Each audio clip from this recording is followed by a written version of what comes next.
Hello, welcome to Devil's Den. My name is Terry Lovelace.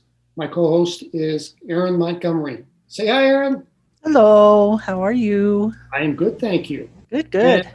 our guest tonight is Fiona Harris, who is a talented psychic medium for over 2 decades now. She's been an energy worker and healer in Western Canada and in Calgary, which is in Alberta.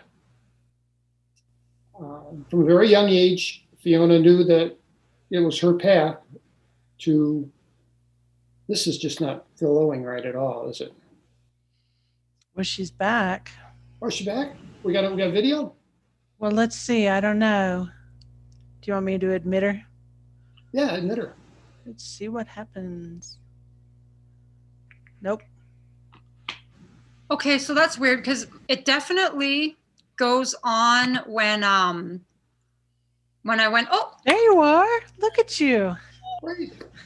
we got it. I just had, you know what? I just had to restart my computer. That was all I had to do. When in doubt, restart. Okay. So what we're going to do for the flow of the show is we'll do an introduction. Terry's going to Terry, should we do the news before you introduce her? Do you want to do that instead? Just move into the new stuff, or you want to introduce her and then we can, because she, Fiona does the past life work that leads straight into the story that we're going to focus on. Yeah, she really does. That's why we chose the story. Yeah. You're familiar with the James Leininger, the little boy who was the subject of a book called Soul Survivor in 2009?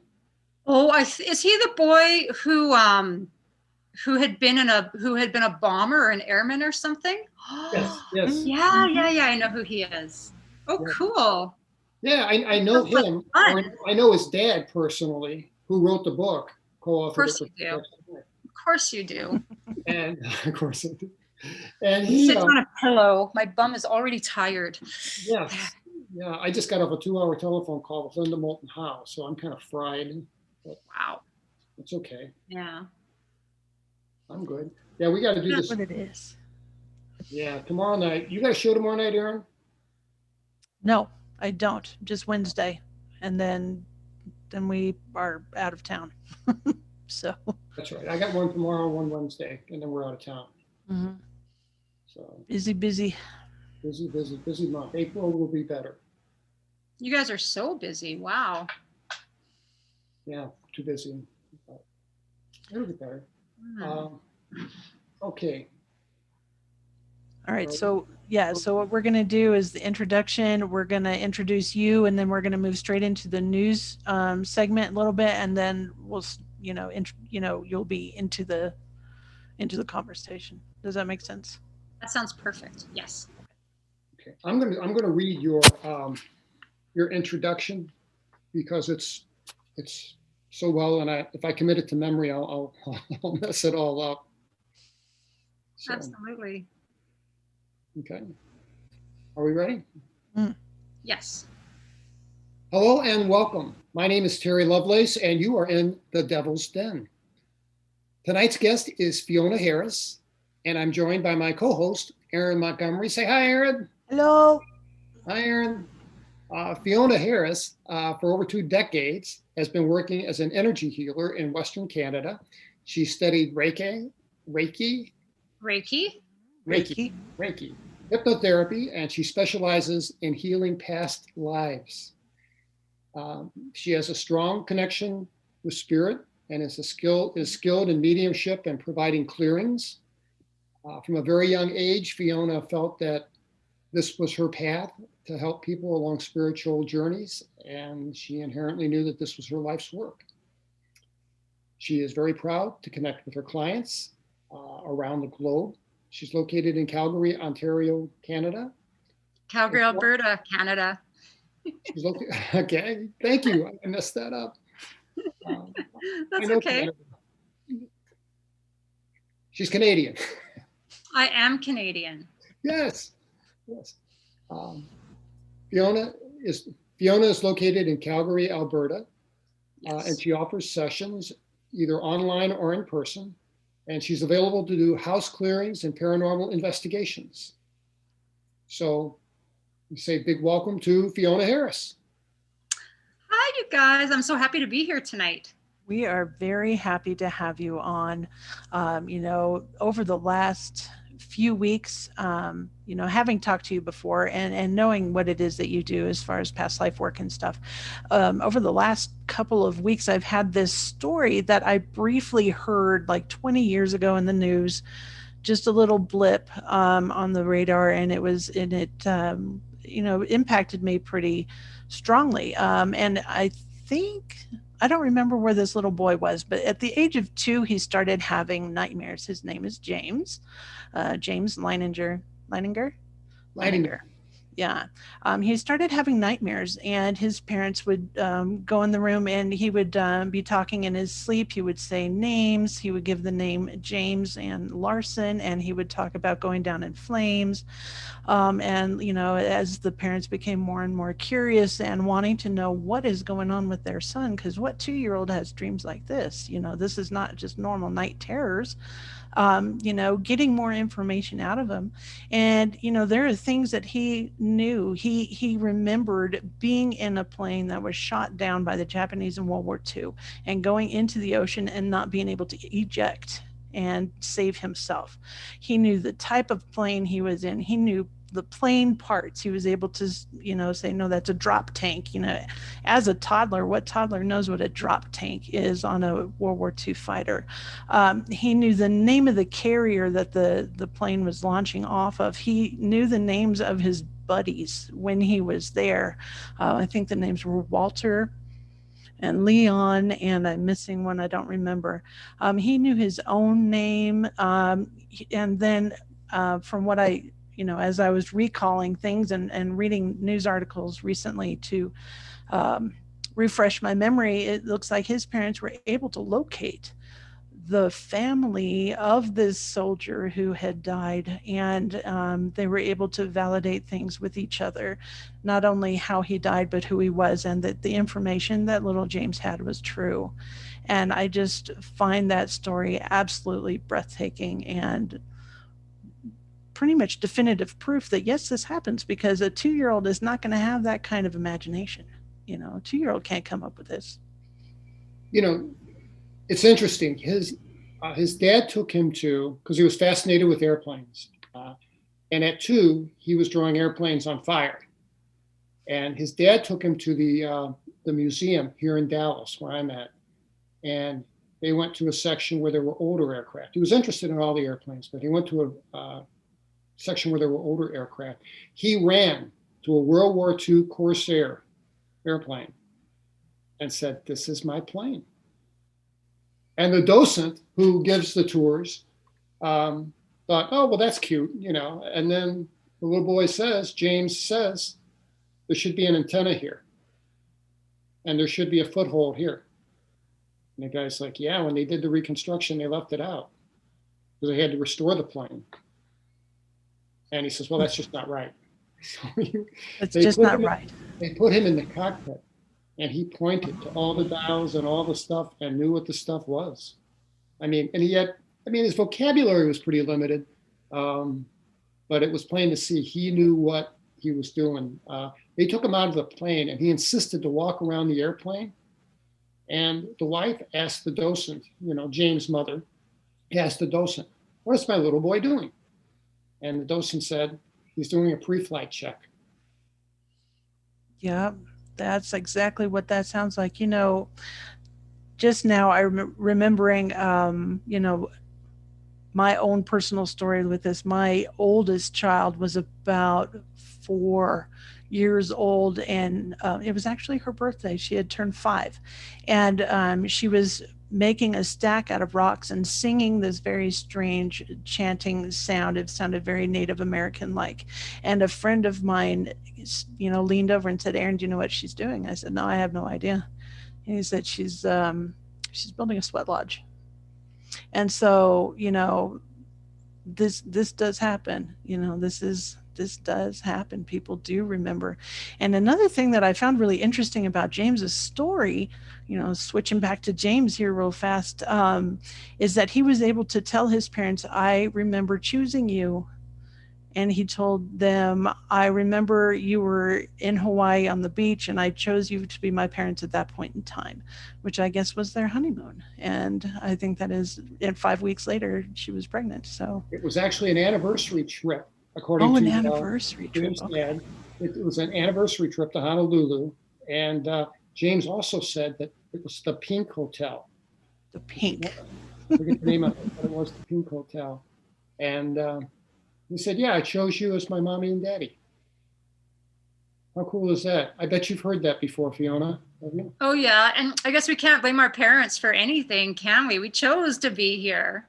No, I never thought of it that way. I think we choose our journeys. I honestly do. It's funny because I have the same age as your daughter was, Erin, was the first time I remembered a past life. And I had just turned 5, and my mom decided that I was old enough to be trusted to mail a letter down at the end of the block. And I remember this so vividly. And this would be probably my first, kind of paranormal type situation. She handed me the letter, and the stamp said 10 cents. And I looked at it, and I remember I was livid. I was like, 10 cents. The last time I mailed a letter, it only cost a penny. And my mom just looked at me and she's like, you've never mailed a letter. And I could see myself. I could see a room that was dim. There was a wooden table. There was a window in front of it. And there was like a little slanted wooden box, which is like a little kind of a little desktop thing. And I had old crabbed kind of old woman's hands, and there was an oil lantern. And I was like writing in this very like beautiful script, and I was writing a letter. And that was the last time I mailed a letter. Only cost a penny. And, I remember, and my mom just kind of said, that's not true. She's, a little bit religious and didn't believe in that. And I remember just being quiet about it, but I knew it was true. And I walked to the mailbox and stared at the letter, and I was like, 10 cents. What's this world coming to? Highway robbery, right? So that was like my first experience with and then I just kind of like, it was always in the back of my mind. I didn't know if I believed in past lives, but I did have that memory. You did an amazing past life reading for me, which I'm very appreciative of, and I thank you very much. Oh, it's my pleasure. And the things that you hit on just blew me away. One of the things that you hit on was that, you said that I was a shaman, which I thought was very complimentary. I thought I was going to be a farmer or something, but a shaman, that's pretty cool. Mm-hmm. You also saw me in a Brazilian rainforest-like setting, and I had a parrot on my arm. And I've always had a real fondness for wild birds. I feed them, I water them. So that resonated with me on some level. And yeah. The whole thing was just, I won't go into it, but the whole thing was really very, very cool. At what age did you give your first past life reading? Or you could connect that in that way? So how it started for me was kind of weird. It's been like a really kind of a long, slow trajectory. I was the weird little girl. Parents were like, oh my God, don't let that weird little girl come over. Cause I was like, let's pretend to be witches. I'm a witch. Like I was very much into magic and witchcraft. And it was almost an obsession with me. And I remember feeling really frustrated as a little girl. Like, why is this world like so solid? Like, why isn't there magic? I couldn't find magic anywhere. And I would look for it. Like, I would just like look inside a sparkly dentist ring. I would like, look at the stars. I'd look for something secret or magic. I couldn't find it. Went into my teens, forgot about the whole thing, went into my early 20s, didn't care about paranormal stuff really at all. And when I was about 24, 25, it was like something snapped with me. And I suddenly just sat up and thought, I have to do this work. And I just like went and started buying books and took a Reiki course. And I would recommend to anyone who ever wants to get into any kind of spiritual work, if you want to like springboard that, go and get your first and second degree in Reiki, because just doing that work connects you so strongly with this. And I think we all have different gifts. And obviously past life stuff is big for me. And I started working with clients. And at first it was just me, you know, doing energy work. And they'd be like, oh, this is really nice. I feel really relaxed. And then I started having clients have past life memories while I worked on them. And I was kind of like, whoa, like one guy had been in a train robbery, and there was a woman who was in the Civil War, and she was like wrapping things in cloth or linen and passing them to soldiers, and she didn't know what they were. And I can't say I completely believed them at the time. I didn't really have a strong feeling, you know, about past life stuff. And I thought maybe some of my clients were dramatic, or maybe they were dreaming, or it was their imagination. And then one day I was sitting down, I thought, oh, you know, I should do Reiki on my eyes, because it's like kind of hard to do Reiki on yourself because like your arms get tired when you go like this, right? But I thought, you know, I'm just going to do Reiki on my eyes because I always miss that area of my body. So I was just sitting there relaxed doing Reiki. And then all of a sudden I saw blood. And it wasn't a little bit of blood. It was like murder and mayhem blood. Like it was like a nightmare. Like the feeling of it felt so sick. Was I the pulled blood yours? Huh? I'm sorry to interrupt you. Was the blood yours? Well, I didn't know at first. I just saw so much blood, like just walls, blood, body. I didn't even know. Took my hands off my face, and I was like, what was that? And then I thought, you know, maybe this is like what my clients are seeing. Maybe I better keep going. Put my hands back on my face, and the story just started to come in pictures. I saw myself as a school teacher. I had reddish brown hair. I had a little bit of freckles. Looked like it was like the 1860s, 1870s, judging by my clothing.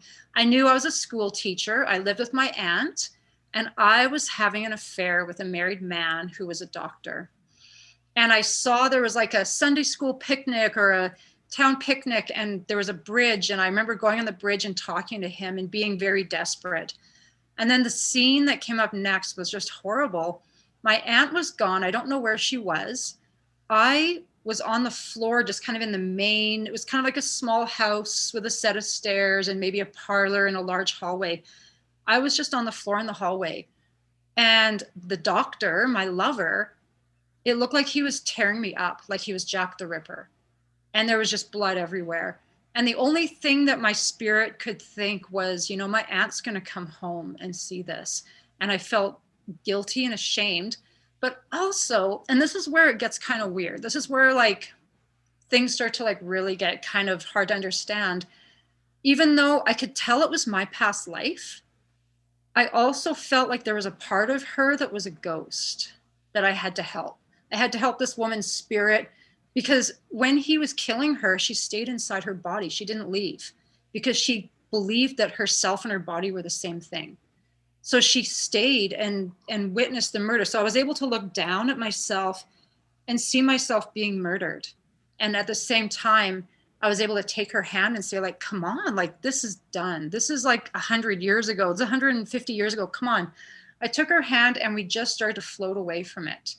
And as I did it, I heard a man's voice, not in my head, but actually in my room. I heard a man say, you just got rid of a ghost. And then I was like, well, what? Is this a past life? Is this a ghost? I don't understand. But then something changed for me after that. And I'd always had this really stupid fear. I had a really big fear of serial killers. I had a really big fear of my partners being serial killers. For some reason, like whenever I got a boyfriend, I'd think, suppose he's a serial killer and I don't know. You know, how do I know he's not a serial killer? Maybe when he's not with me, he's out killing people. And I used to have dreams about serial killers. And after I did this Reiki session on myself, bang, never had another dream like that. Never, ever worried about serial killers. Never thought my partners were serial killers. And then, so there was that. And then I'm just going to like fast forward into the future, like probably 15 or 20 years. One day I was just sitting there and I realized she was pregnant. Oh my God. Yeah. And that is why I think that possibly he came to her house and either A, he was going to give her an abortion and it didn't work. And being a doctor, he knew that if they did an autopsy on her, they could tell, I'm guessing. Possibly he just decided to like cut the whole thing out, or maybe I was resistant to an abortion. So he, just decided to make it look really bad so that no one who looked could tell the woman was pregnant. Maybe he left with the fetus. I don't know. I just know that going through the experience and kind of saving that spirit and taking her out changed, something that was affecting me to some degree. And after that, it was like, okay, there's past lives. Reiki definitely is helping me access them. It didn't happen with every session. And at that time, I couldn't read other people's past lives. Once in a while I could, like all of a sudden I'd be like, ooh, I feel like you were, a farmer or whatever, right? Yeah. And it wasn't until, so I had kids. I got married in 97, had my first kid in 2000, had another kid, stopped doing energy work because I was a mom, I was busy with my kids. And then when my kids got older, I started to get back into it and decided to become a hypnotherapist. And I wasn't even thinking of doing energy work. I was thinking, oh, I'll help people with anxiety and depression. Quit smoking, that kind of thing. Exactly. Like, ooh, gambling, I'll help you there. But of course, in this very long course I took, we did a couple of classes where we were regressing to childhood stuff. And then one day it was like, ooh, tomorrow we're doing past life regressions.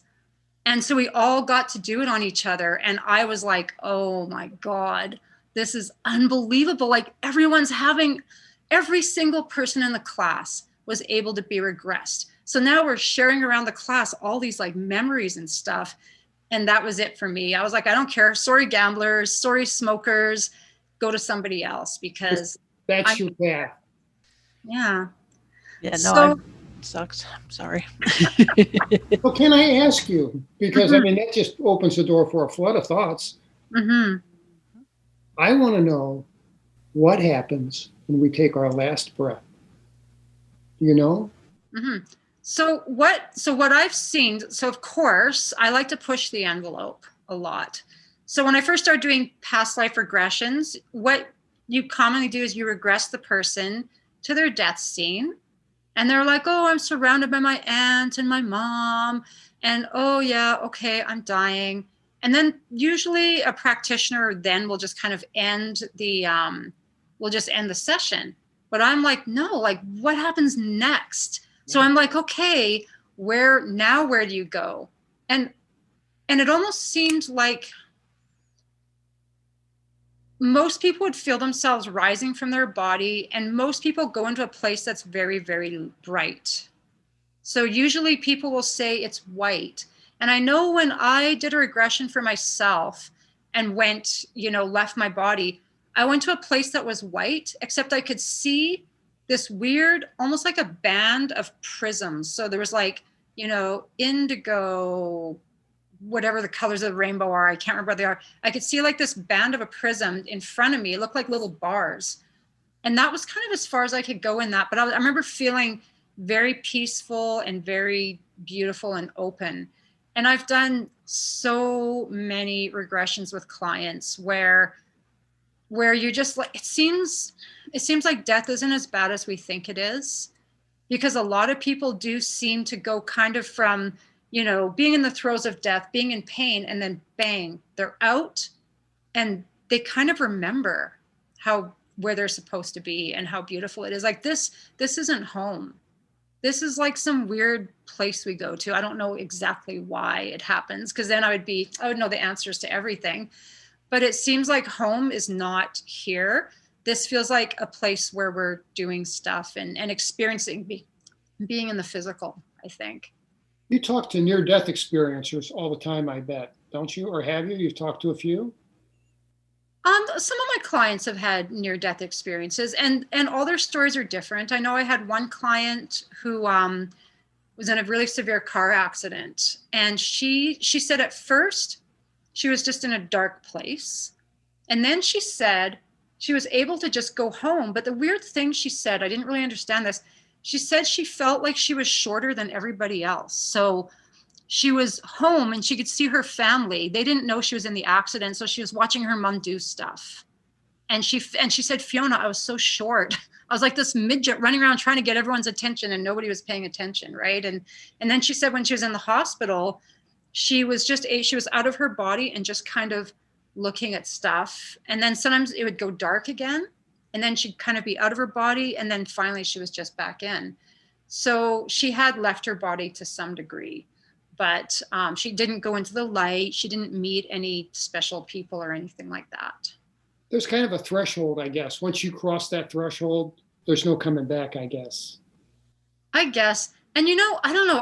I don't feel like anything is set in stone. And I don't like to say like, this is how it is. What I always tell clients is, this is what I believe based upon what I've experienced or seen with clients. And stories are different with everybody. And it can be beliefs. It could be like, if you're not religious, you might not have a bunch of angels come and get you or Jesus. But if you are religious, you might see that. It's kind of a custom journey. It's individual. Exactly. It is a custom journey. Absolutely.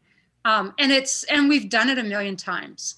And what I also believe from doing this work as well is that, time isn't linear. So we're actually living all of these lives at the same time, right? So right now I'm here. I'm also that school teacher at the same time. Maybe I'm being killed maybe one day I have a stomach ache and it's like me picking up on the murder or whatever, right? Like, and that's why I like to do healings when I do a past life regression, because it does affect you here in this present place where we are right now.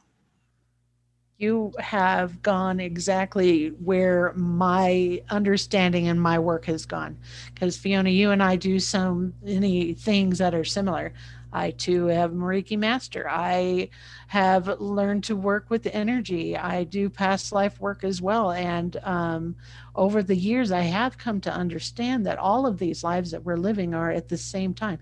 There is no time. We are outside of time. And these different fragments or iterations, as I like to call them, of ourselves are in different space-time locations, but we have access to all of them all at the same time. And some of us can communicate with these other selves, and we can heal these other selves and work with these other selves. And I have other selves that come to me and are like spirit guides. The entities that come, oftentimes I realize are myself at a different space-time location. They just have this stronger ability to rise up into the more compressed or whole soul, whatever, the higher self, as some people call it, and are able to communicate along these lines. And that sounds exactly like what you did when you went to the school teacher and helped her in that time of passing, and so therefore you're healing yourself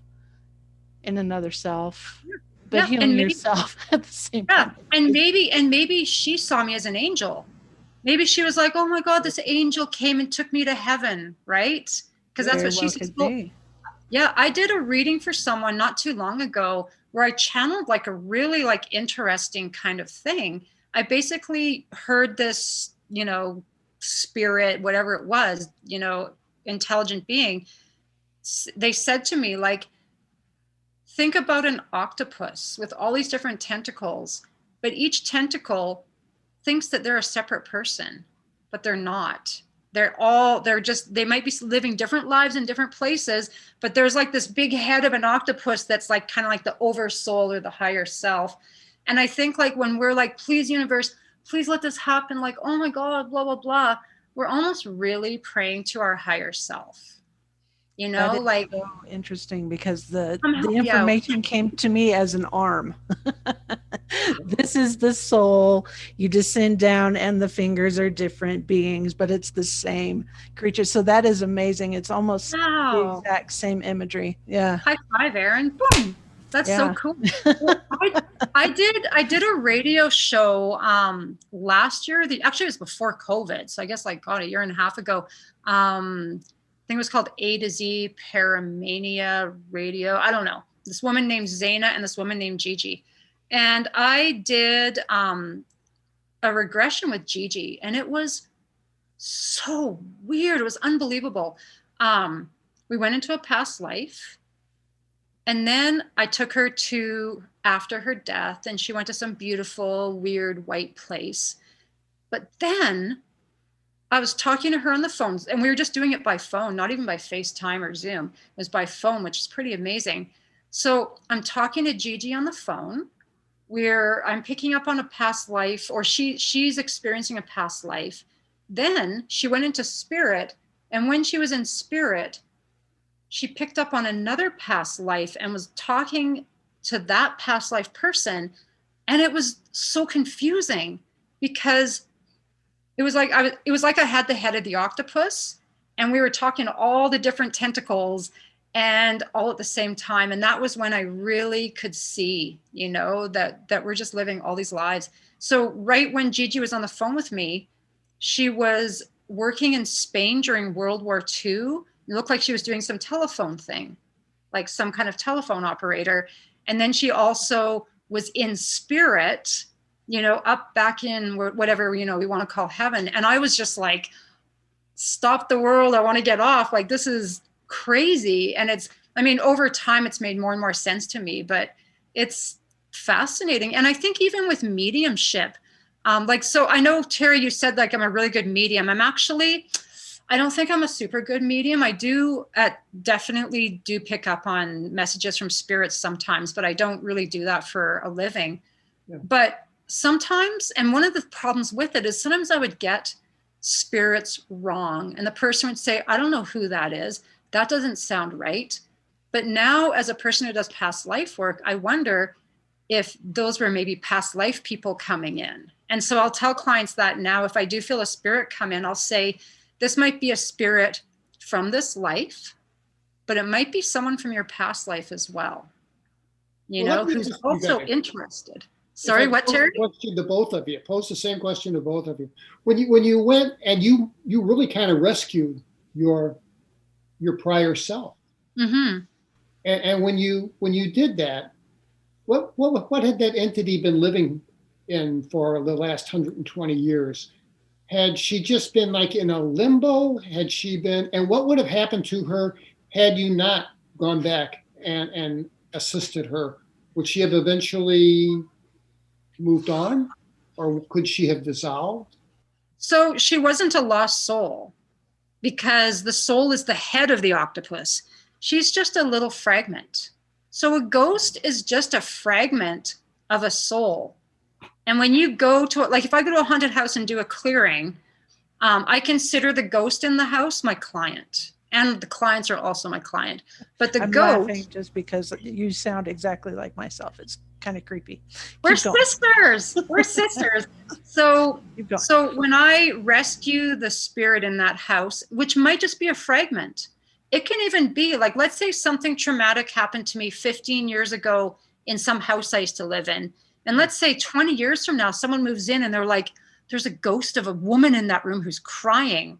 I might still be alive here. And they might think it's a ghost. It's just a fragment of me being left behind. Just like, you move into a house where people used to argue and you're like, ooh, this house doesn't feel good. Yeah. It's fragments of souls. We leave little bits of ourselves everywhere. And that's why we want to heal ourselves as much as possible. The more we heal, the more we're retrieving all the fragments. And then when people like me and Aaron go and do healings on people, it's just like we're picking up random jigsaw puzzle pieces, putting them back into the puzzle and making everything whole. I think we're very important. Heck yeah, we're important. That's I see them as pearls. They're little pearls of self. Whether it's a past life, whether it's this life, we gather up those soul pieces, those soul fragments. And that is very much a shamanic practice. Yeah, absolutely. In your reading for me, I don't want to focus on myself, but I No, just focus on the reading, because I was actually going to read both of your readings before I did this so I could remember and say stuff, but then I just forgot. one of the things in the reading that you gave for me that really kind of blew me away was, well, there were a lot of things there. When you do a past life reading, you can talk to the person and have, it's not like they have to be, you don't use hypnotherapy.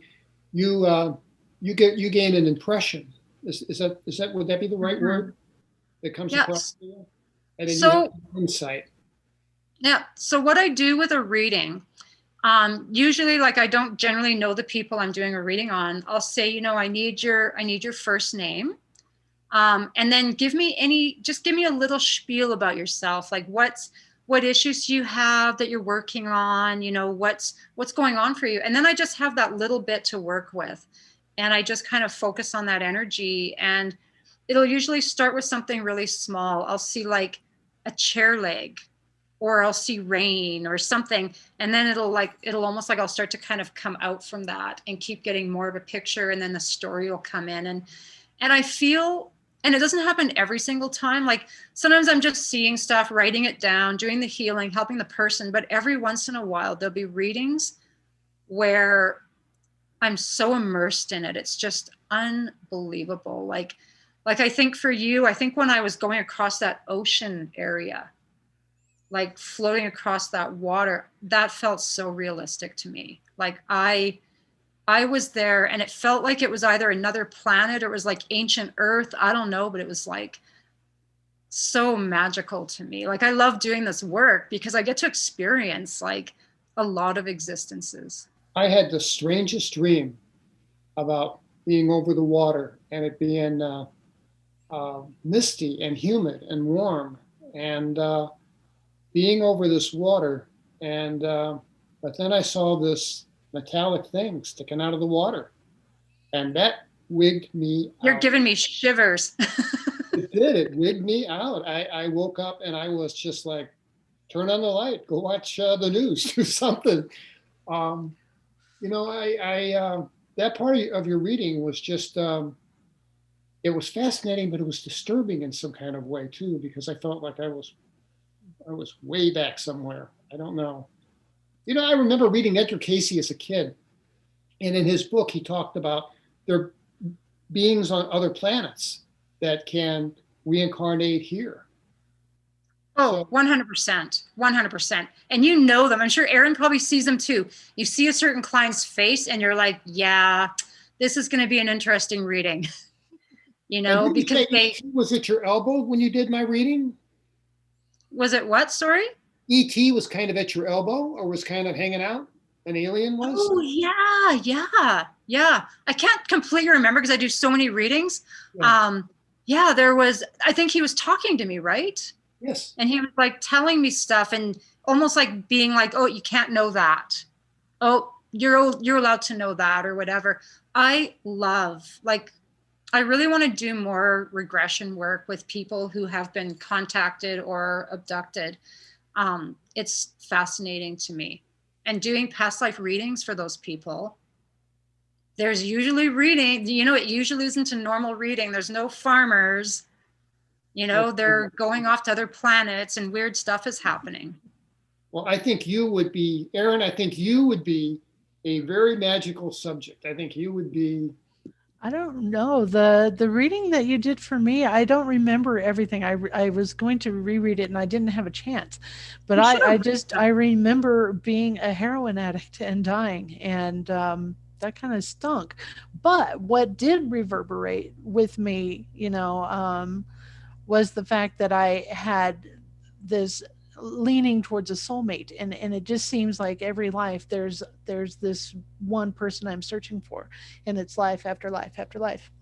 Mm-hmm. And it really, and it's in this life too. I haven't found him yet, but I keep looking. And it's really important to me. And in the past life that I think we went to Vietnam, I believe I was a Vietnamese female, and there was a soldier that I had met, and it wasn't necessarily what I Yeah. wanted to do, and I didn't know why I was drawn, and but I was very much drawn to him, and he ended up dying. And Mhm. I want to say it was a helicopter. Yeah. Either he was shot in the helicopter. Actually, I can see that. So that's what happened. He was in the helicopter and was shot and died, and I just fell apart at that point. I just got a body shiver, which always tells me that that's right. Yeah. Yeah, yep, Truth, that body truth bomb. truth. Same thing for me. It is so Yeah, funny. totally. Yeah. Aaron, you've been on ghost hunts too. Hmm. What do you guys get when you walk into a house? I mean, does it? Um, you walk in and say, "Oh my gosh!" I mean, I, I imagine you got to protect yourself in some kind of way. Otherwise, you'd have spirits probably contacting you 24/7, saying, "Hey, can you do this?" or get a message to somebody. Is that right? It depends on the type of spirit. If it is one of those soul bits, those, and you can see if your experiences match this, Fiona. But when a person passes away and they die, most of their spirit will ascend and go to a higher place. But if that person has severe traumas, if there's major fears, if there is anger or hatred or deep sadness, those bits are too heavy energetically to pass along with you. And those are the bits that stay in the home and haunt the house and just stick to the walls, or will stick to a person or a piece of furniture, whatever it decides to haunt, and it just stays there.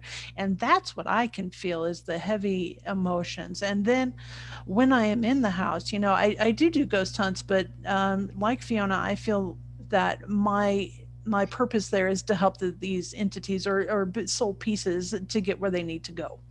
And so you find, or you hone in on that emotion, and you start to get information, and you find out who it's from, and you can contact that person on the other side, like, hey, found a bit of you ready to have it yet? And then you're able to give it to this self, in essence, crossing this person over to the other side, or this little bit over to the other side, so that, one, the house is clear, and two, the spirit is more whole. Even if they're not on this plane, it's important for us to have all of our little bits. Pardon Yeah. me. I need to do a real quick station identification and say, Mm. ask everyone to please like and subscribe. It's very important. This is a new venture for us. So while you're enjoying Fiona's story, give us a like, please, and leave a comment. We appreciate it very much. I'm sorry for the interruption. Yeah. No, that's Please good. like them. Please like them. Please like. Yeah. Yes. Yeah. I'll tell you, like, I used to do a lot of paranormal investigations and lots of clearings. Obviously, like with COVID, I haven't done anything for a long time. The last one that I did was actually really interesting. So before I go to do a clearing, I'll always kind of give a little meditation to myself at home and see what I can pick up. So this woman phoned me and said, we live in a newer build. It's not that old of a house. But there's something here. There's a spirit here. We can feel it.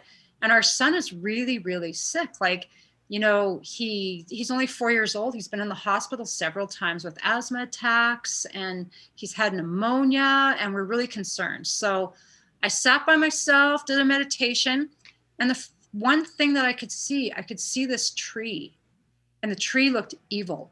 The tree was the problem. And the tree looked like a very stylized drawing of like a tree with just like branches, like a million little branches, but not really leaves, just more like branches. And I was looking, I'm like, what is this? Is this like an evil nature spirit? Is this like, indigenous spirits, and they've built on the ground? Like, I couldn't figure it out. So I went to the house, go into the house. I'm doing like the walk through. I could feel energy in the son's bedroom for sure, in the closet. And of course, like probably you too, Aaron, when you go to do a house clearing on a house, you can see a lot of, certain people are more prone to have ghosts, and there's a lot of clutter in their house. Mm-hmm. They keep curtains shut. The layout of the house is wonky and energy can't move. So I was kind of looking at stuff, and I'm like, well, you guys, you've stored all this junk in your kid's closet. Like, there's like broken skis in there. Like you got to clear that out. But I could feel a man. I couldn't find the tree, this evil tree, but I could see this old man. So I kind of sat down and meditated with him. And he was like this old farmer. He had a raggedy trench coat or coat that was like, he had a belt tied around it. And he kept saying, he said, I'm here for the children. I'm here for the children, in a nice way, not a mean way. And I was like, well, like, what's going on with this boy? And he said, no, I'm here to protect the kids. And he told me that that land had been his farmland and that he just died of old age. You know, he had a protective energy around him. So I'm doing a clearing through the house, like, you know, smudging the house. And I'm going back up the stairs. When I went up the stairs to the bedroom the first time, I was behind the family, following them. This time I'm going up alone. And as I'm going up the stairs, there's a bathroom at the top of the stairs and the door is open. And on the back of the toilet is one of those plug-in Scentsy candles, you know, those fake wax candle things. And the stylized tree is on it. And I look at it. I'm like, that's the tree. And I realize this kid's allergic to the Scentsy candle. And I had told the family, I said, there's this tree. I don't want to freak you out, but it looks like it's a nature spirit. I said, you guys, come here. There's the tree. He's allergic to Scentsy candles. The dad goes and gets a box. And I didn't realize their entire house was full of Scentsy candles. He probably had like 10 of them in the box. He took them all. He unplugged every single one, put them out on the back deck. Like that's what was affecting their son's breathing. And that spirit probably was making himself known so that I would be contacted and would be able to discover, you know, what was going on. So it was like a haunted house, but there was no bad ghost hurting their son. It was bad chemicals, and that ghost alerted them to it. They're haunted by Procter and Gamble. Exactly. Yeah. What a nice outcome, though.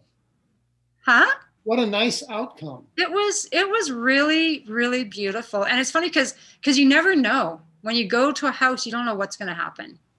You know, you don't know what you're going to find out. You don't know how the pieces are going to all fit. Even like with past lives too. Like when I first start to see a past life, I don't know how things are going to fit or where it's going to be. And, you know, it's dicey in a way. It's like, oh God, what's next? Suppose I get this wrong. But it always, always comes together, and it always connects with the person in some way that's healing.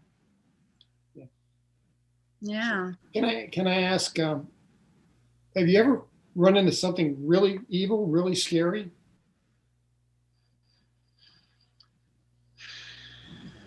I've had, anytime that something's being really evil, it usually turns out to be an energy that's very, very frightened or very, very angry or very, very hurt. And it's perceived as being, because I think a lot of times, because you know how sometimes people say, I saw this ghost, but I wasn't afraid. I felt so safe. And then another time I saw this ghost and I was so scared. Maybe you're picking up on the energy of the ghost and their emotions. So when you pick up something that's very frightened, you feel frightened because you're picking up on their emotions. So you're petrified, right? And then the more scared you are, the more scared you become. I've never, ever been in a situation where I felt like I couldn't handle it.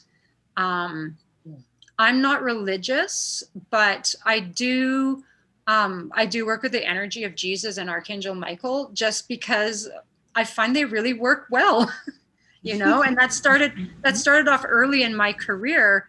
I had a bunch of clients who were definitely not religious. They started seeing Jesus when I was doing healings. And then one day I started seeing Jesus and I was just like, oh, this is not what I want in my life. Because I just was not that kind of person. And then I realized like whether they're spirits or spiritual beings, or even if they're just thought forms that have gotten so much energy attached to them that they become real, I don't care. They work really, really well. So I always call them in for any kind of work that I do. It's like, come on, you guys, you know? And I've never, ever felt like something was too much for me. And I think maybe we only get what we can handle. That could be. How about you, Aaron? You ever run into anything you thought was pure evil and scary and like, Oftentimes when there are energies that feel really, really scary, or what people would classify as evil, my impression is that it is one of those fragments of a human. And once removed from the human psyche, I have a body, I understand my life, the majority of the soul ascends, and then you're left with this bit of soul, and all of a sudden it loses its humanity. The longer it's there, the less it identifies itself as a human. It doesn't know what its purpose is. All it knows is the emotion that's driving it: fear, anger, sadness, and it will create more of that energy around it. So oftentimes in a place that they say is, there's a demon here, it's something that is extremely angry or is lashing out, and it will hurt. Very similar to like a poltergeist. If you've got somebody who doesn't understand that they have these psychic abilities and they are very angsty or very upset or hurt, bits of their soul will separate, and they will have its own personality, and it will, and its own consciousness, and it will act upon others and will lash out, will scratch, will hurt. And honestly, the scariest thing I ever had to deal with was a poltergeist, and just trying to unwind that energy, because people get so wound up and they are so just energetically a mess that it takes a long time to reintegrate those bits of self back, and it does feel like an attack, and it does feel very scary. And then to realize that you're doing it to yourself is not easy to handle sometimes. so can that fragment of a being, that fragment of a soul, I guess, that's left, can that on its own then grow and become sentient and become like another being?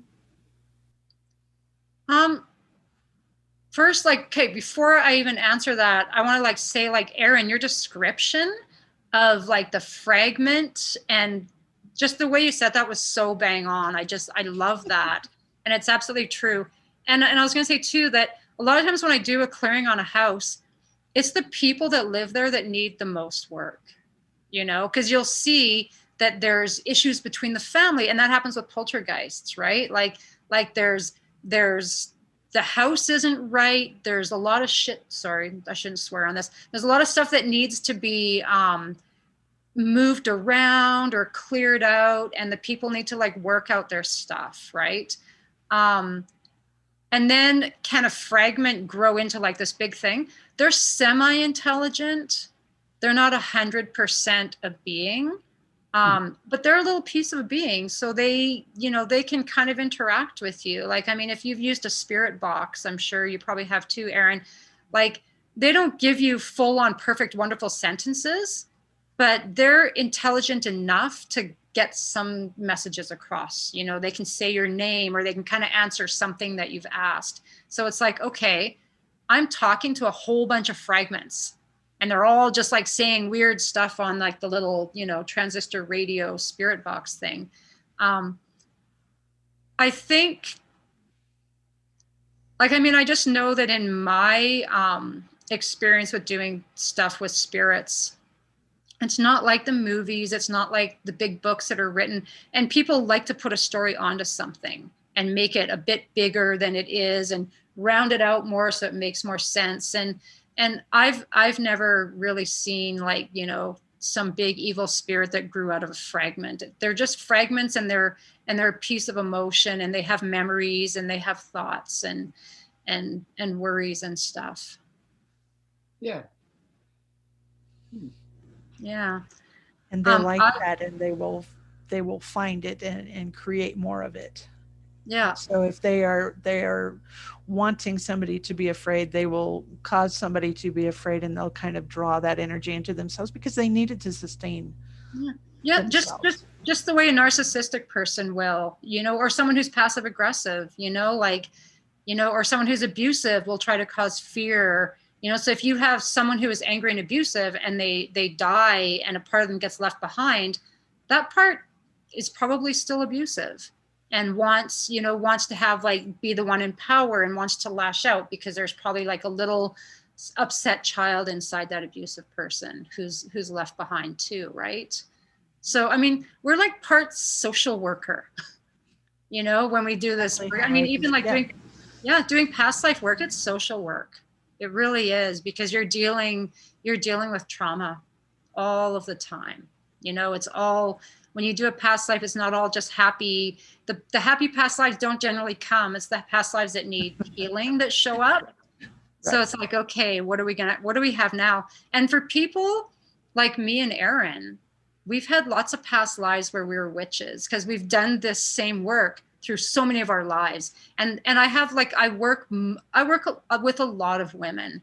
And so many times a woman will come to my door and I look at her and I'm like, oh, she's going to have a past life as a witch. I can tell. And it's always true. And like, what's a witch? A woman who, you know, can get things done. You know, the women who were the herbalists, the midwives, you know, the healers. Like, I would have 100% been hung up as a witch if I was doing what I'm doing now, you know, 300 years ago.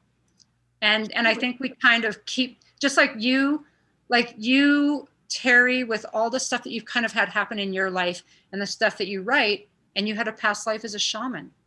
Yeah, men are shaman and respected, and women were witches, but like you said, they performed these functions of being a midwife, and I'm sure they walked the path of being the shaman too, and did all these things. And yeah, it's interesting. Erin, you've had some experience with witchcraft, I know, because you mentioned it last week, but you know, we've never talked about that. No, this started, you know, my curiosity with religion, and you know, as I was growing up, my parents, I'm assuming it's because they were, you know, teenagers in the 60s, you know, go forth, find out what you believe, attend all the churches, do whatever it is that makes you happy, find what you feel without saying you have to do this, or, you know. So my parents were very free that way. And I went to several different churches, and most of the time I sat in the pews going, oh, no, not this one. You know, I don't like this. And I think that as my psychic abilities were growing, and the more I was understanding that I could perceive more than, you know, the people around me, at the same time that I'm having the ET experiences as well, you know, this expanded consciousness, I turned to, well, I was always fascinated with witches. I had Barbies when I was a kid and made them little hats. And, you know, this is 7, 8 years old, and watched Bewitched every freaking day because I had to have my fix of witches.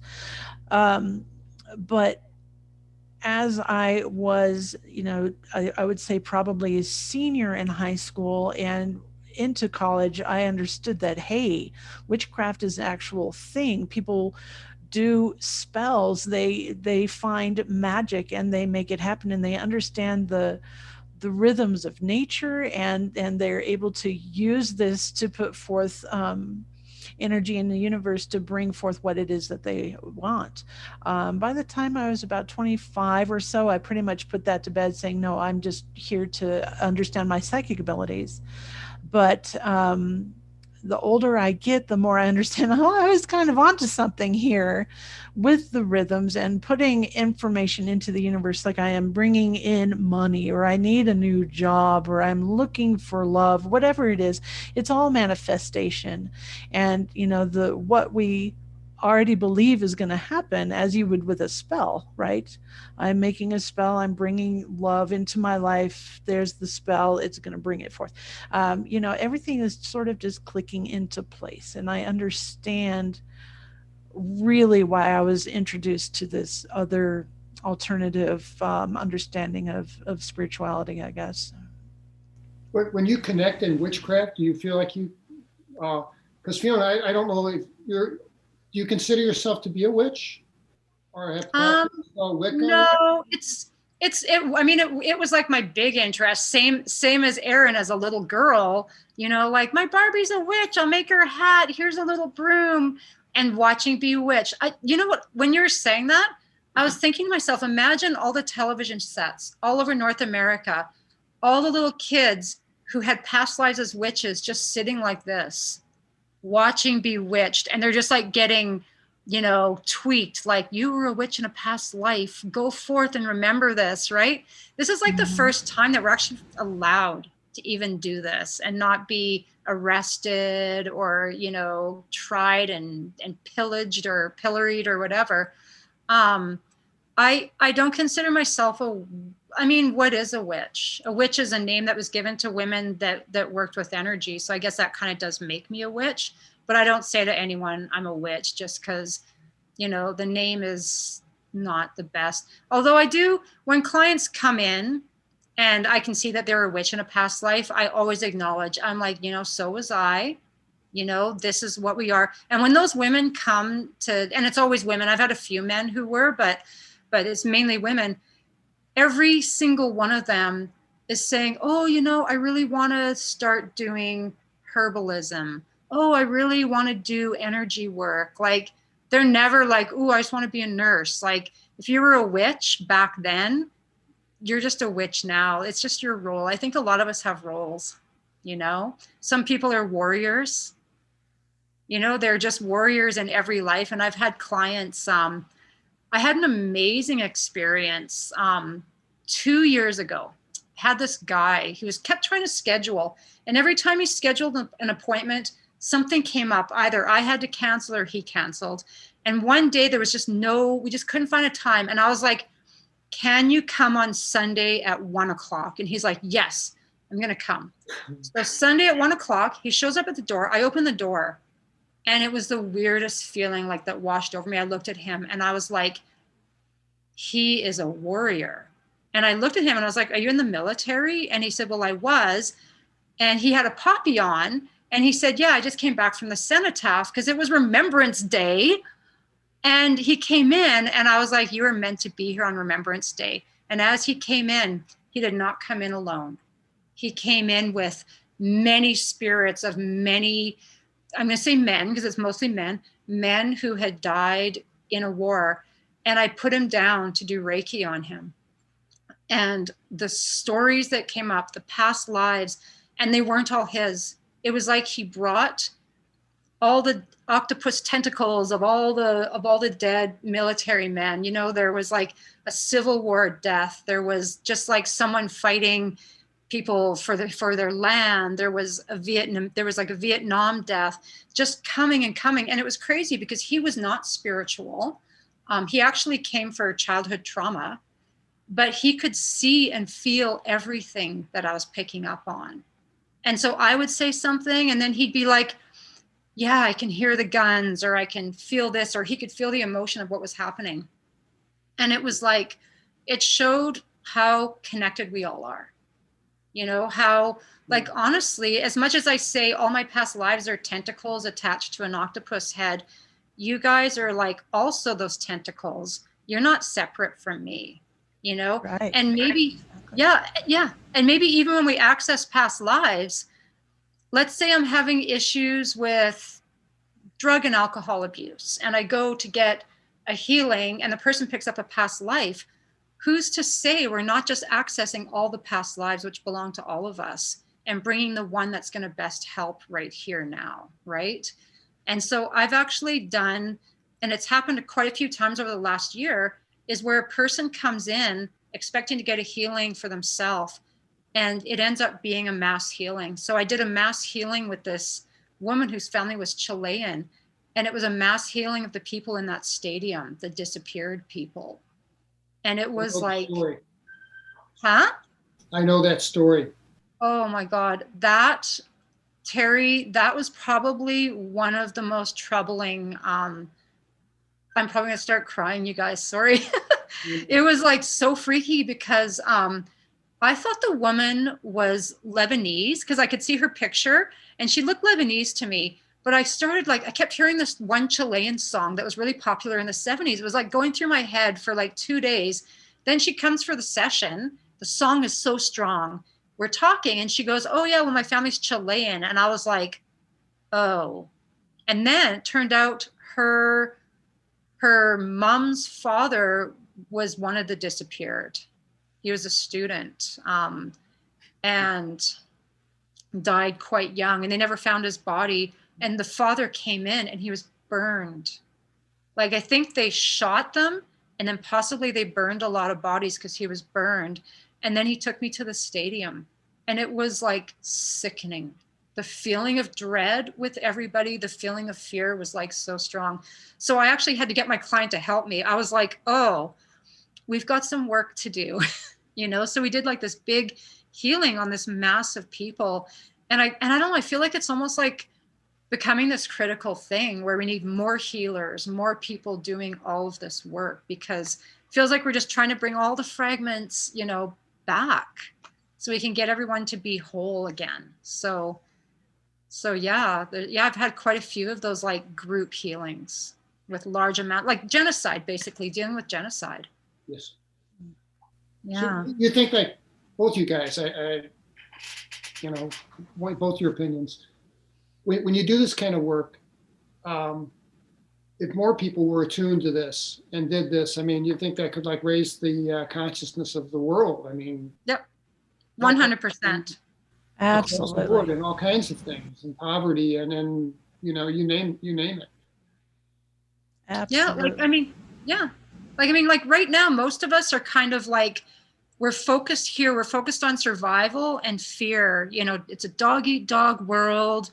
You know, I got to get up on top. I got to survive. And we actually like, we want to be here, you know, where you're collaborating with people and you're connecting with people and taking care of people, right? And we all have like our separate duties, or, you know, our separate things we have to do. And people like me and Aaron, like our job is to get the fragments, you know, gather them up, bring them back in, and, you know, help people to heal their soul and become whole, right?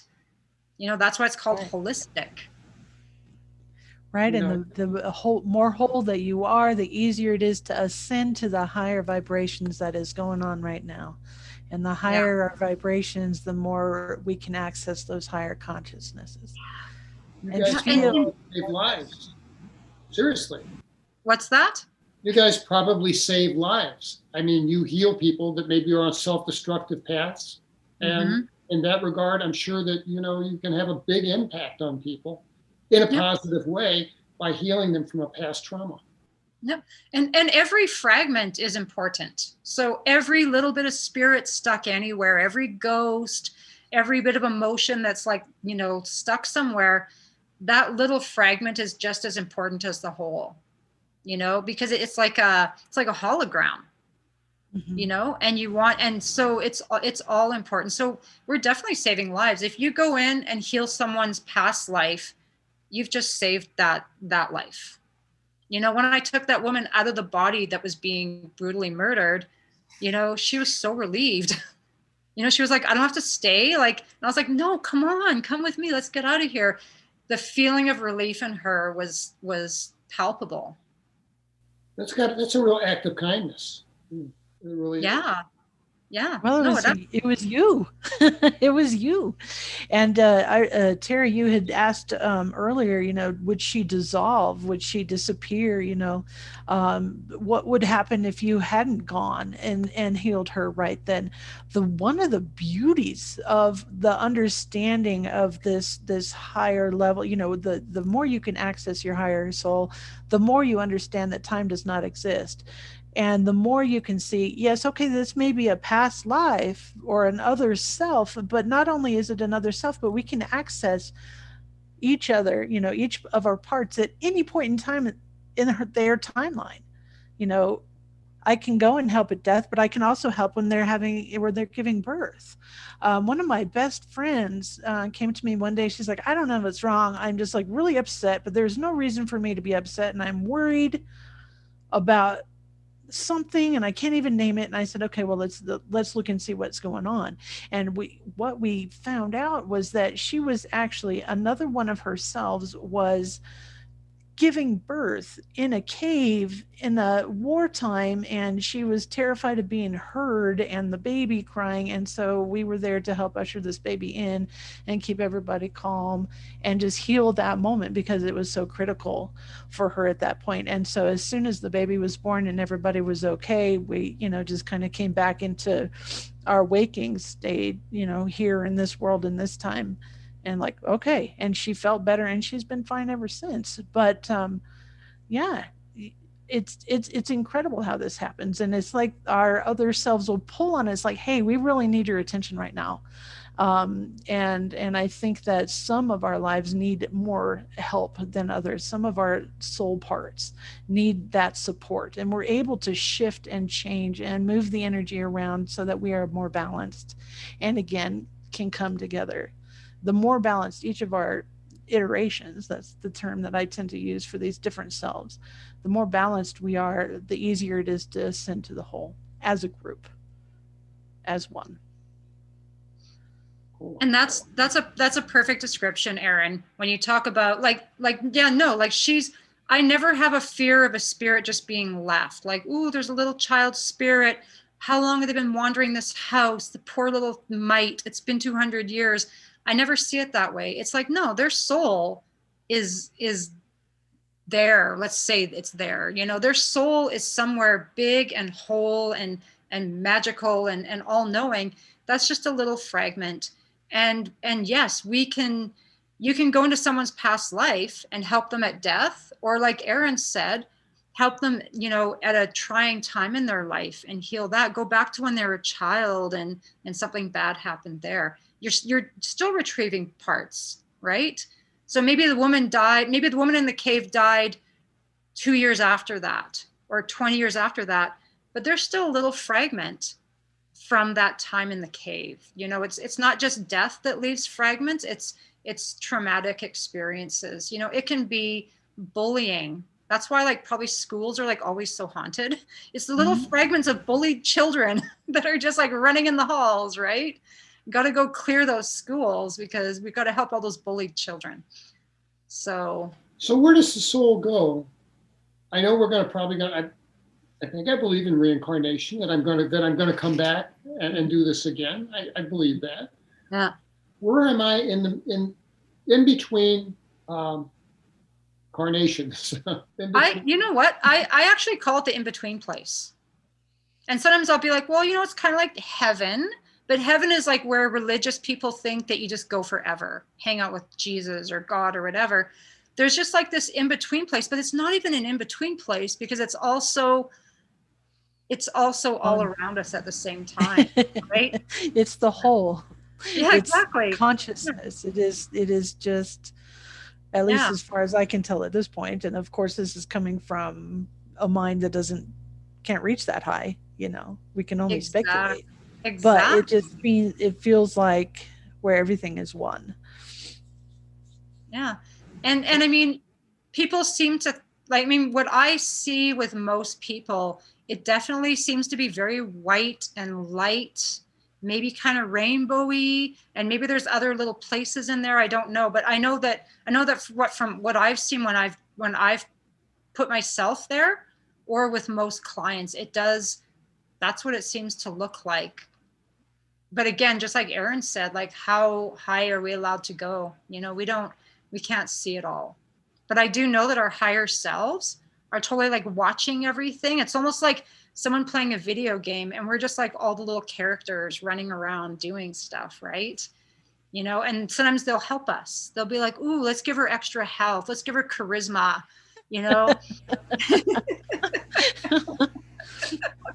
I think that is a good way to look at it. I have, in our first podcast, Terry and I had said, I don't remember how it came about, but David even said like, whoa, stop the presses. What do you mean by you remember your creation? And I remember being separated from the whole as an individual and a soul piece from the whole being, and I remember turning around to look at the whole and being able to observe the whole, and you know, one observed me, and feeling the love of knowing we were the same, but we were separate now. And so it's, and so this soul that was separated from the whole, I mean, it gets really complicated. If I was to draw this out, it would look more like a dandelion, like a whole bunch of, or not a prism, a fractal. Yeah, it's very So much a fractal. you mean, So you mean when you looked at the whole, that's what you saw? I saw, you know, if put it in colloquial terms, I turned to God, right? I turned to this one conscious, or prime mover, as I tend to think of it.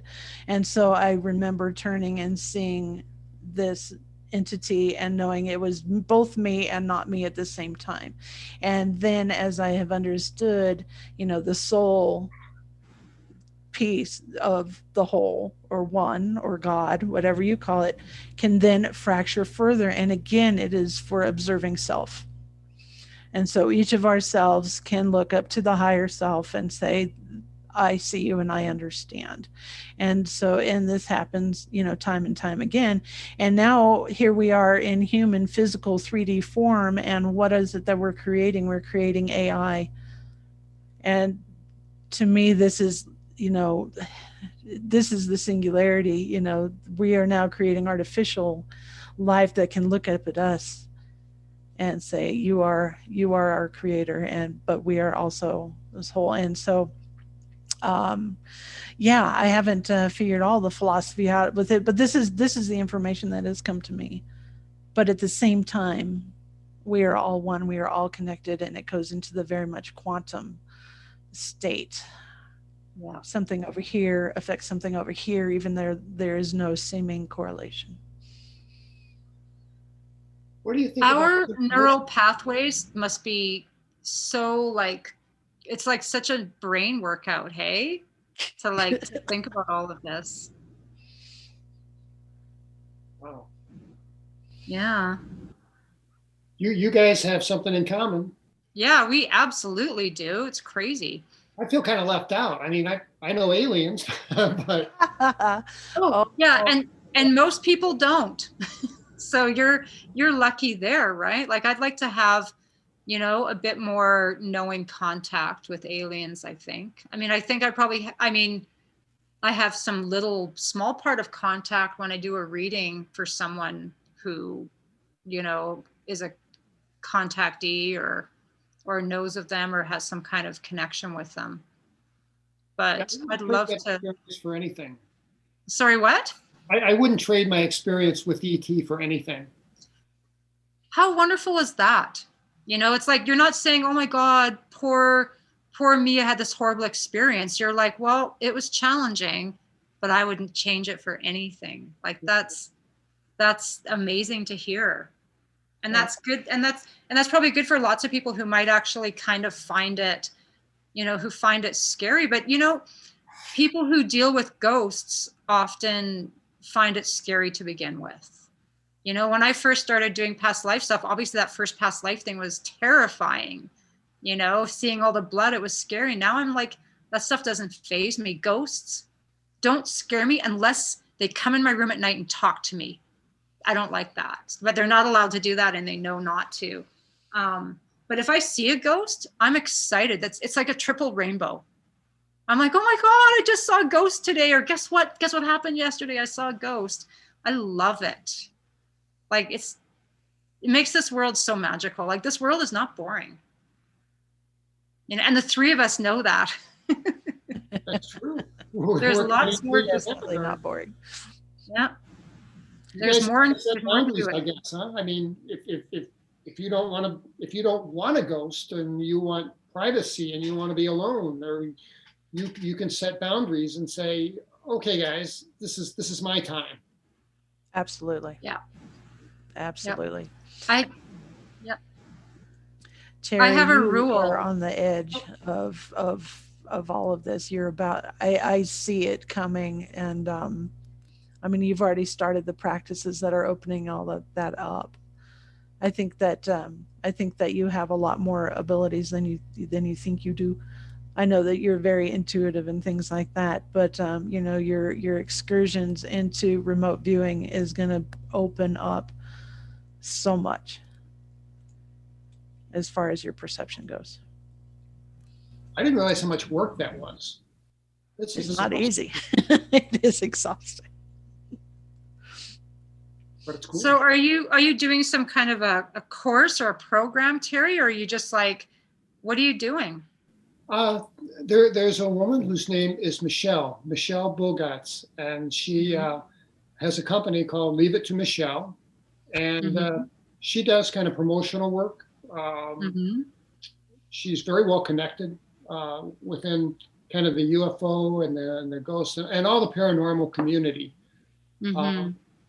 And she has been trained in remote viewing and has been giving classes in remote viewing for a couple of years. And she's really very good.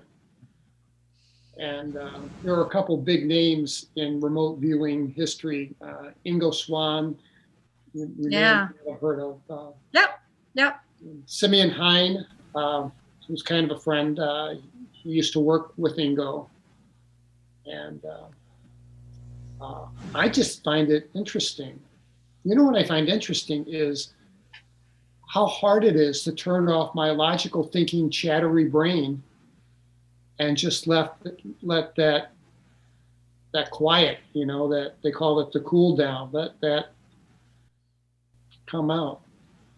You have problems with that, Aaron? Do you have trouble getting in that zone? I have for years, and a lot of it, it just seemed like mind chatter. I couldn't stop the voices in my head, whether it was my thinking. And then I realized, you know what? These are not my thoughts. These are other people. I am hearing other people's thoughts in my own head, and it just sounds like chatter all the time. And that's when I started to learn to create those boundaries, shielding myself from other people's energies, and then cutting cords, because anytime we see somebody or acknowledge somebody, we create a psychic connection to them. That is our way of gaining information we may not realize that we're gaining. What is their mood? What is going on? And there's this back and forth with our energy that most people don't even notice. Even if we just catch somebody's eye as they're driving by on the street, we connect to that, and we don't need to keep those. But if we do and we don't realize they're there, we're sensitive to these things. If we have telepathy as an ability, then we can just be bombarded by all of these thoughts. Have you seen Men in Black with that little ball that gets unleashed in the room, and it's just everybody's thoughts, and it's really, really loud, and they have to keep it quiet? It's very similar to that. And once you can cut out everybody else's energy, like, I don't need to hear anybody else's thoughts, and just allow yourself to be, that is really a big help. And then, not just a few months ago, because I've never been a meditator. You're supposed to meditate when you're a witch. You're supposed to meditate if you're doing these things. And I've never really had that ability. But I've been trying to do so. And, actually right before I moved here to Colorado, I was meditating, ended up falling asleep. And when I woke up, I had this understanding of, the mind chatter is going to continue, but I don't have to listen to it. And once I realized that, it just sort of faded into the background, and I could just allow. So that was kind of an epiphany. That was kind of It was a big epiphany. It was a big epiphany. You describe yourself as being, I know you're a very empathetic person. I know that. And Fiona, would you describe yourself as being empathetic or an empath? Empathic? Yes. Absolutely. I'm empathic. And just like Aaron said, like, every time you connect with someone in person or even online, you're on Facebook scrolling and someone's like, I did this. You've just connected with their energy. You're looking at news footage of people rioting, and you're like watching. You're connecting with all of their energy. Like, think about, a few hundred years ago, you might only see or connect that way with like 10 people in a day, 2 people in a day. Now we're connecting with thousands and thousands of people in a day. Anyone who watches this podcast is connecting with our energy. They're like, ooh, Terry, oh, Fiona, oh, Aaron, and again, it's that unspoken stuff, because words are like a very small percentage of how we actually communicate. It's mostly micro emotions on your face and body language, like, oh yeah, I don't know about that, right? Oh, And it then goes even deeper than that. and then there's the energy, like the energy that you're picking up with people. So definitely like trying to kind of rein your energy in, bring it in close to you as much as possible, and try to kind of, shy away from social media if you can help it, which most of us can't. And like Aaron, I've never been a big meditator. Like, I don't know, my brain is just so busy. It's like I don't have time to just lie there and do nothing. It's really difficult. But I do know that, when I'm doing energy work, I go into a meditative state, and I do energy work like, almost every day, or at least several days a week. So I'm kind of in a meditative state a lot. And what I do as a hypnotist is I'll sometimes hypnotize myself. I'll actually like talk the script in my mind while I'm lying on the ground. I'll be like, I'm going to count from 5 down to 1. And when I reach 1, you're going to be deeply relaxed. And I'll talk myself down, because there's just like way too much going on, in my head. I have like way too many plans, way too many thoughts. And I was going to say, in regards to like, trying to keep boundaries from spirit.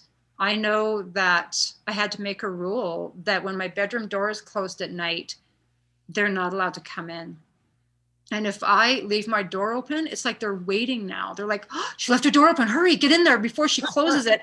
And I'll just have like a rush of stuff going on, So I'm very careful. If I get up to pee, I go back to bed, I shut my door. I have like a rule. If it's after 5 a.m., I can leave my door open if I want. But I consider before 5 a.m., that's still nighttime, and they're not allowed to come in. So. A lot like yes. Honestly, the book that I just published, not to plug myself or anything, but creating your sacred inner space is all about how to create these boundaries, how to ground yourself in the energy of source, how to clear out those connections that are made that you don't need in your life, because most of them you don't need any of those kinds of connections, those psychic sucker type of connections, and how to create those boundaries. In the book, it works you through creating this sacred space in your mind, and there's a room called the meeting place, and this is where you can go to meet a spirit who wants to speak, but there's rules that they have to follow to get your attention. Like in my meeting space, there's a door, and on the outside of the door is like a sign-up sheet, and I can take this sign-up sheet and look at the name. Okay, oh, who's next? And put the sign-up sheet back up. You just create these rules, and spirit follows. Spirit does follow. Wow. Yeah. I've found since I've started, because I actually work from home, like if you look behind me, there's a shelf, and on the other side of the shelf is a massage table. So I actually work right in my living room. And before I was doing energy work at home, I have like so many ghost stories, like so many haunted houses I've lived in. It's like over the top crazy. But since I started working from home, I have no ghosts at all. And I think it's because there's just so much good energy in my home. Like I probably could, if I wanted to, leave my bedroom door open now, just because there's nothing really going on. But it has to do, like I do a lot of smudging. Usually before a client comes, I'll smudge my house. So my house is just like smudged several times a week, and it's super clear. So But it smudge used to be. that for people that don't know, that's where you burn some sage and you walk around the house and Yep. And you can smudge with incense as well. Like sometimes I'll just, I don't generally, like I'll smudge clients with sage, but if I'm going around my house, I'll use incense, and I'll just kind of use Reiki energy, and, just kind of use the incense to do my little Reiki symbols or whatever. And I find it works amazingly. I really, really like doing it that way, because I don't want to walk around with sage around my house, because then you got to have something underneath it, because all the ashes, and it always kind of like, you try to light it and it goes out, and but incense, it stays lit, and you can do a whole house with it. wow. Yeah. That. So do you have, I bet both of you guys, do you have a cool ghost story that you could tell for our listeners? I have so many ghost stories. It's crazy. I wish I could have thought of like the best one. I can tell you about the basement suite that I lived in after I broke up with my husband in 2012. Cool. That was, there was like a lot of weird stuff going in that place. So I had two young kids. My youngest was 7, my oldest was 12. I left the family home and I got this little basement suite. It was like a half duplex, and I had the basement suite of half the duplex. So it wasn't very big. It was really, really clean. It had new carpeting, new paint, quite bright for a basement suite. I moved in and I wasn't in a good state, right? I was in a very, very weak state. It was very stressful. I didn't look and see like, how's the energy? Instead, I was like, yay, the rent is $900. My kids can walk to their school. It's like, this is perfect for me. So we move in, and my kids actually spent the first 2 weeks while I was moving in. They actually spent it at their dad's because I wanted to have the house ready for when they came. So I was alone the first 2 weeks. And my bedroom was ice cold, like the coldest room I've ever been in my life. My bed felt like an ice box. I could see that heat was coming out of the register. I could feel it, but it just seemed to dissipate. So the room was cold. I went to bed the first night, and I could feel that there was a man in my room standing over my bed looking at me. I could tell he was a construction worker, that he possibly had a drug and alcohol addiction or something. And he wasn't mean, and he wasn't like creepy, like, ooh. It was more like he was like, what are you doing in my room? He was kind of annoyed. And he was there every night, and I just kind of tried to shut him out because I wasn't in a state to properly deal with it. So my kids moved in, and I quickly learned that I could keep my door shut, and then he wouldn't come in my room. That's where I actually started with that rule, was because of him. So I'd keep my door shut. I could tell he was there. But the one weird thing was when I turned the lights off at night. If I looked into any dark part of the house, I saw a multitude of spirits. Like I could see like 20 ghosts, all just like standing there. And so I had a special way of turning my lights off at night. I would turn on every light in the house, including my bedroom lamp and my light. And then I would turn off lights and not look. And I'd keep walking, only looking at the light. I would actually get into my bed, and I had to wear clothes in bed because my bed was so cold. I would wear like pajamas with a long sleeve sweater and a big cardigan and big socks, get into bed, close my eyes, then turn off my lamp. And I wouldn't open my eyes until the next morning for love nor money, because there were so many ghosts. And I could see at the front of them was an old woman and what looked like a little, almost like a little Asian girl. She had like a little blunt haircut. They were dark, but you could see their shapes. Another thing that happened in the house was the first week that I was there, I was sitting in the living room on my laptop, and I heard a really loud sound in the chair next to me, which was only like a foot or two away. And I looked over there, and I saw this thing poke its head up, and it looked like a ferret, like it was an animal. And then it poked its head back down. But the sound it made on the chair was really loud, like it hit the upholstery, but it sounded like a bowling ball, like it was loud. And then I looked, and there was nothing there. And I kind of thought, okay, Fiona, you haven't been sleeping. You're really stressed out. It's probably like there's no ghost ferret in the house. But then my kids moved in, and my youngest son kept saying, I see ghosts, Mom. I see the head of a bulldog. And I'd be like, oh yeah, 7-year-old, you just want to see ghosts. You're making it up, right? And then one night, me and him were playing in my bedroom, and the light was on, and I was lying on the bed just kind of looking at him, and I looked behind him, and I saw this thing. And it wasn't a human ghost type thing. It looked like a dog without a snout. It actually looked like, you know the Addams Family, Cousin It, which is like that. It's like a 3-foot thing that's all hair. It looked like Cousin It, but with almost like camel colored, slightly curled hair. I saw it for just a second. Again, I was like, oh my God, Fiona, you're crazy. Like, that's just a hallucination. Didn't say anything. And a second later, maybe a minute later, my son looked over there, And he kind of jumped and he said, Mom, I just saw this weird dog standing right beside the bed, but it was like straight up and down. And he saw the same thing. He described the color, the fur. So I was like, okay, there's ghosts in my house that are in a big crowd. There's a ferret ghost. There's cousin it. There's probably bulldog heads. And then one of the weirdest things was I was in my room reading, and my kids were in the living room just like watching TV. And I looked at my bedroom doorway and I just saw this black smoky figure floating down the hallway. And instant, like, Mom, it was going in the living room. I jumped up and I ran into the living room almost to chase it because I didn't know what it was going to do to my kids. Yeah. And it wasn't there. I ran in, and one of my sons suddenly screamed. He was in the bathroom. He came running out of the bathroom.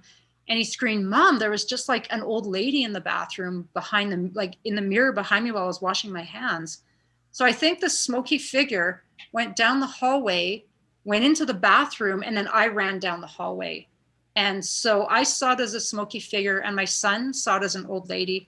And he said she had yellow teeth, a white blouse, and gray hair. And he said that she went like this, kind of like that in the mirror, like, hey, like almost trying to get his attention.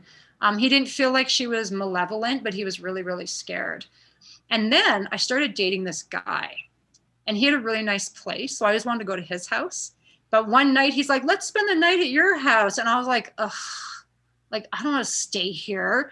And I was like, trying to be mysterious. I was like, oh, I don't know if the ghosts would like that. And he's like, because he'd heard about them. And he was like, oh, like, what do you think? What do you mean? And I said, I don't know. I feel like they might not like that. Because I was just trying to scare him not to stay there.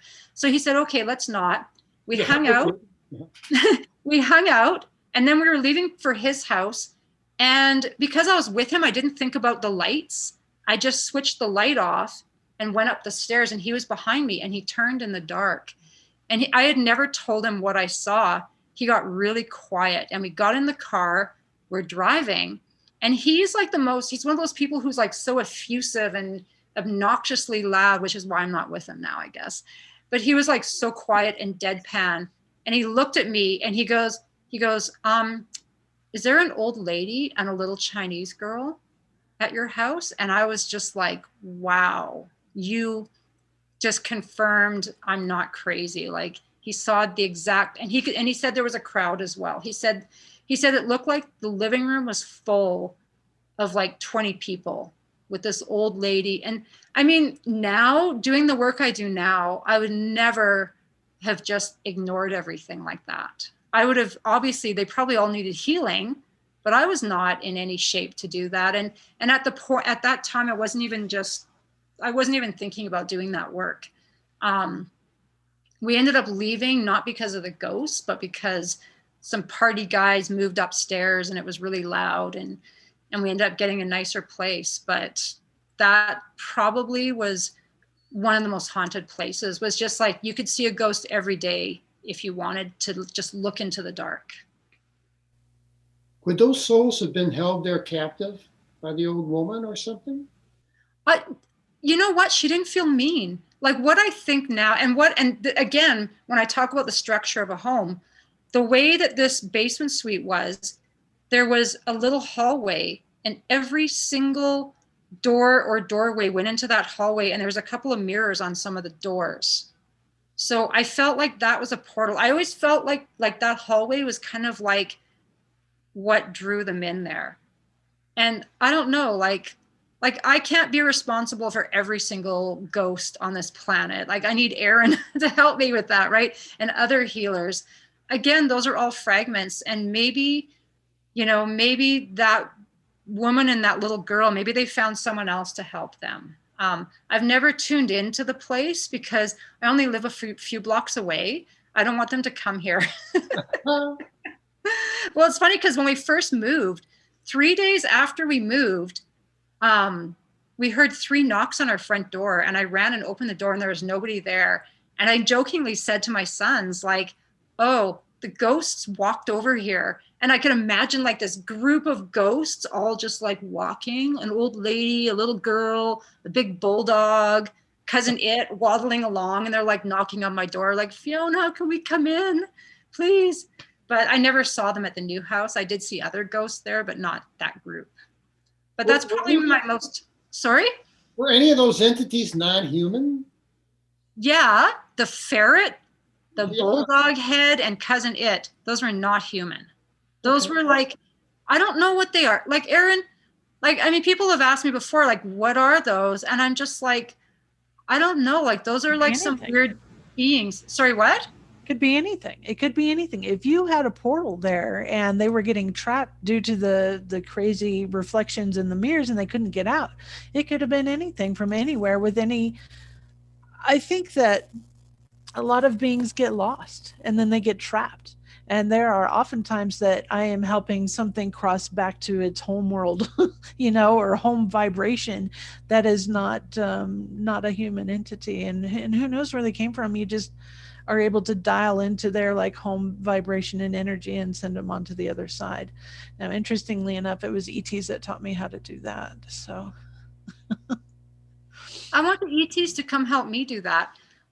So yeah, Terry, that was the ferret from Ferret Planet, the bulldog from the Bulldog Planet, and cousin It from the Addams Family Planet. They're just, I don't know.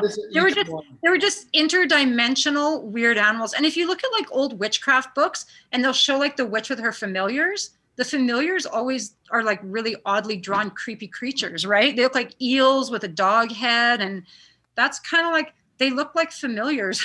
They really did, like the ferret thing looked kind of like a beige eel kind of thing to me. I don't know. It was really weird. Have you seen these things, Aaron? Have you seen non-human entities that are from that realm? I'm not talking about ET. I'm talking about things like that in particular. I have not. However, I have spoken to an experiencer for one of the books that I'm currently working on who mentioned a haystack type creature that looked like cousin It. Just the straight hair coming down. So these are known entities. And she's not the only one who has seen them. And she was a toddler in a crib when she saw this. So, those are known wherever they come from. They are known and they do come and visit. Maybe the person who created cousin It for the movie had seen that as a How kid. much you want to bet? That's a good idea. Mm-hmm. Yeah, because and I didn't have a malevolent feeling about them. They didn't feel evil. They didn't feel nice. They felt very, very neutral. And even like the ghosts, except for the construction worker, who definitely felt, I could feel some emotion with him. Even like the old lady and the little girl and all the other ghosts, I didn't feel anything from them. Another thing that happened at the house, I had one time where something moved. I was doing laundry and I had the whites on and I was like, ooh, I forgot the washcloth in the bathroom. Like literally my place is so small. It probably took me 20 seconds to grab the washcloth, came back to the washing machine, and I had a case of pop that I'd hidden under the stairs behind boxes so my kids wouldn't see it because it was for Christmas. And nobody was home except me. This whole case of pop had been moved from behind a box under the stairs to right in front of the washing machine. And it happened, I never heard it. And I always wonder, like, for how quickly they would have had to move it. Did it just appear in from one place to another? Did the quantum subatomic particles, dissipate and then recreate themselves in front of the couch? Or did it like quickly, quickly fly over and land? Like it was weird because it didn't make, like when they do stuff like that, it's like, why? Like, why would you do that? Why wouldn't you just bring me my washcloth? Why wouldn't you make my bed? Like, why do you move a case of pop out of a weird spot? Do you want me to drink pop? Do you want pop? Do you think I should give my kid pop before Christmas? Like, it didn't make sense. And that's when I think that it's almost more glitchy than ghosty. And it's almost more like the quantum field is glitching and just, I'm sure you guys have heard of the Mandela effect and probably experienced its strangeness. And it's another thing that doesn't make sense, right? How certain things are changed from how they used to be, and everyone can see it, or a lot of people can see it, but nobody knows why. Like, why does it do that? You know, Why don't they do something else? that what do you think about the idea that we're living in a matrix, that this is all um, computer simulation somewhere? I don't feel like it's a computer simulation. I feel like there's way too much beauty and love and all of that. Doesn't, but it, I do think that we're in a quantum field that's like wavering, and we're creating with attention and intention, and things are changing. Like, if I go back to when I was young, trying to do the work that I do now, like, it was like trying to do the work through molasses. People weren't having all these like past life regressions and all these amazing things. It's like people say the veil is thinning.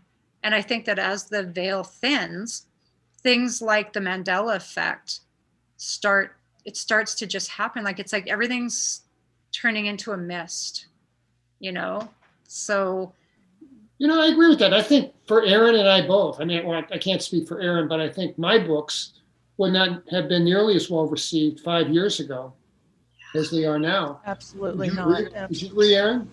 I agree with that. I think that things are stacking up in a way that is really important. And last week when we were talking to Dr. Bruce Solheim, we had talked about the neural net that is created by everybody being on the internet and being tied into instant information with each other. And I was thinking earlier that it was really when I started doing things on the internet and being able to talk to somebody across the world that my abilities just exploded. I had some before that, but it wasn't until I could chat with somebody. I remember this. I was chatting with somebody in New Zealand, and I was able to, and this is when my remote viewing started, and I was practicing and working on it. I was able to see what she was doing there, and she was able to say, oh my God, there's an orb in my house and it has to be you. Just having that whatever it was about the internet that allowed me to connect very easily to somebody else's location and their mind.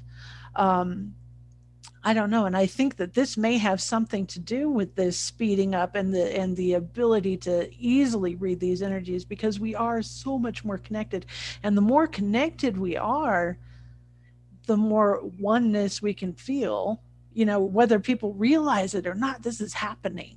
We are connected, we can feel each other, and maybe that's why anxiety is going through the roof in this world, because oh my gosh, we have to do, but how much of that is not your own voice? Like I realized back in my 20s, kind of when this all started, oh, those aren't my thoughts, those are somebody else's. I just connected and I could hear their radio station and heard what they were saying, and that's when I realized that's not my voice.